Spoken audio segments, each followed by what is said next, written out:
My selected designer from the chosen topic, Woman in the 20th Century, is Eileen Gray. Gray was born in Enniscorthy, Ireland in 1878. Her mother was an aristocrat and her father was a painter. In 1898, she was the first female to study at the Slade School of Arts in London, where she studied painting and later started an apprenticeship in lacquer. Gray moved to Paris in 1902 to continue her training in lacquer. She had her first exhibition at the Decorative Lacquer Panels in 1913. In 1922, she opened up her first furniture store with the Romanian architect Jean Bedevici and called it Galleria Jean Desert. She later formed a relationship with Bedevici, and together they both designed their home, known as E1027 in southern France. Throughout her years as a designer, Gray was commonly overlooked by her male peers. However, after her death, she inspired many other female designers, such as Zaha Hadid. In the early 1900s, Gray became tired of the London scene and moved to Paris to continue her studies in art at the Académie Colaresi and Académie Julian, and also continued her studies in traditional lacquer with Japanese craftsman Seizo Sugawara, with whom she formed a successful partnership. Of her many lacquer designs, the brick screen was known as one of her best-known creations. Made in 1925 from polished solid bronze shims, spaces and end caps, and coated with clear varnish. The fixed panels can be adjusted and moved and were placed by layer, in a process that took several weeks. The brick screen is now held as permanent design collection at the Museum of Modern Art in New York. In 1913, she displayed her first work at the Salon of Decorative Artists, in which she gained the attention of the courtier and art collector Jacques Doucet, who became her first major client. She quickly established herself as one of the leading designers of the lacquered screens and decorative panels, which was loved by the followers of Art Deco. Gray began to further expand her practice in furniture and even opened her first shop, the Galleria Jean Desert, with Bedevici. There she sold furniture and rugs. She named her store after Bedevici and hoped that a male's name would not create any issues that a feminine name would at the time. Gray used a male pseudonym, French for pen name, to fight social norms and to gain empowerment in a male-centric society. She became the first female gallerist in Paris by 1922. Her store also served as an exhibition space for modern art. One of her many rug designs was a blackboard rug made between the 1920s and 1930s, and was designed for various interior projects she was working on. During this period, Gray also offered interior design services to many clients such as the Maharaja of Indore, Jacques Doucet, and others. Gray's rug designs displayed her innovating techniques with modernist principles such as truth to materials, as her rugs all made from 100% wool. A noteworthy example of one of her modern rug designs is the Calistella, made in 1925. The simplicity within this design expresses the characteristics of modernism, being easily mass-produced and lacking in ornaments. Being a female in the 20th century was not always the easiest. Gray's designs and achievements were not always recognized, given that she was constantly overshadowed by her male peers, such as Le Corbusier and Bedevici. Between 1926 and 1929, Gray built and redesigned her first home, the E1027. The E1027 is considered as history's most controversial and significant houses of the modernist era. It was vandalized by Le Corbusier, as Gray did not allow for his mirrors to be painted on the walls, and was almost destroyed by squatters. Gray designed built-in and loose furniture for the house, and also installed other designs. One of her creations was the E1027 adjustable table, made in 1927 from polished chromium-plated tubular steel frame. The height of the table could be adjusted to the user's needs, following the modernist principle of form follows function. In designing the table, Gray wanted a table that could be used over her knees, while sitting or as an everyday bedside table.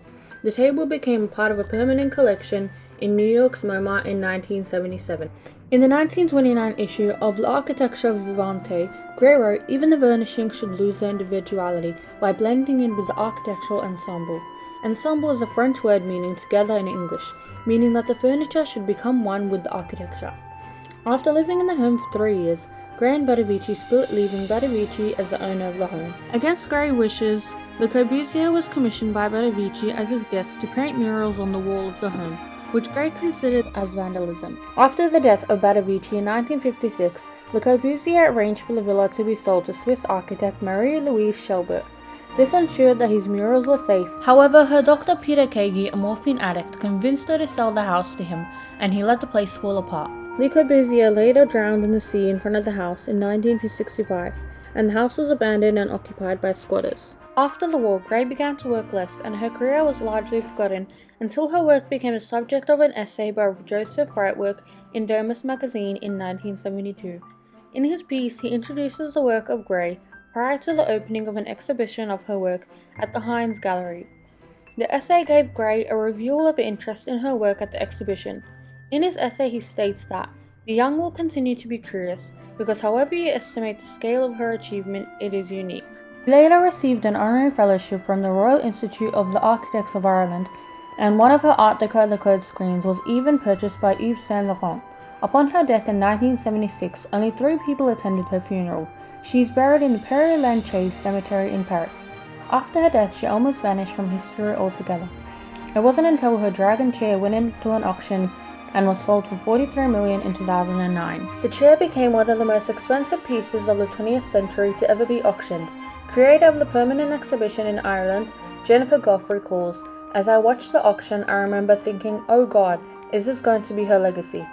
The buyer of the chair originally sold it to Yves Saint Laurent and later repurchased it. When asked why, Cheska Valios said, "It is the price of desire," which became the name of the 2015 film by Mary McGolkane entitled The Price of Desire. Design is becoming a more female-empowered field due to the effects of pioneering women in the 20th century. Of the many people Gray has influenced, we can find many similarities with her approach to design with Iraqi-British architect Zaha Hadid.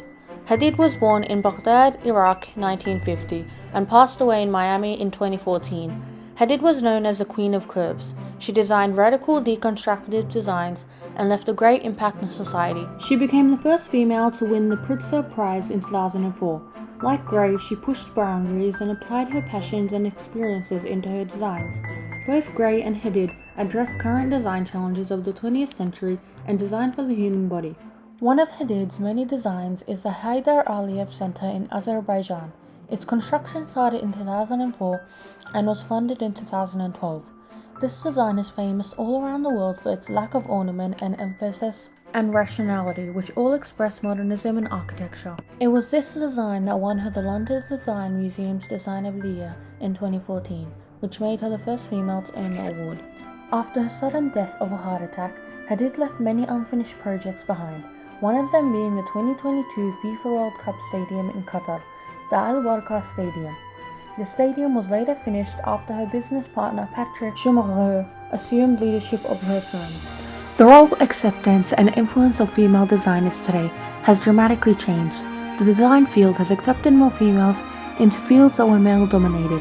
Being a female in the 20th century was not always easiest, especially as Gray was constantly overshadowed by her male peers. However, the impact of her work helped save her from becoming forgotten from history altogether.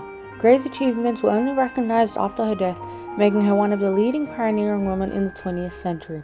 She contributed to the ongoing development of design by breaking boundaries and creating innovative modernist furniture and house that had a dramatic influence on modernist architecture today.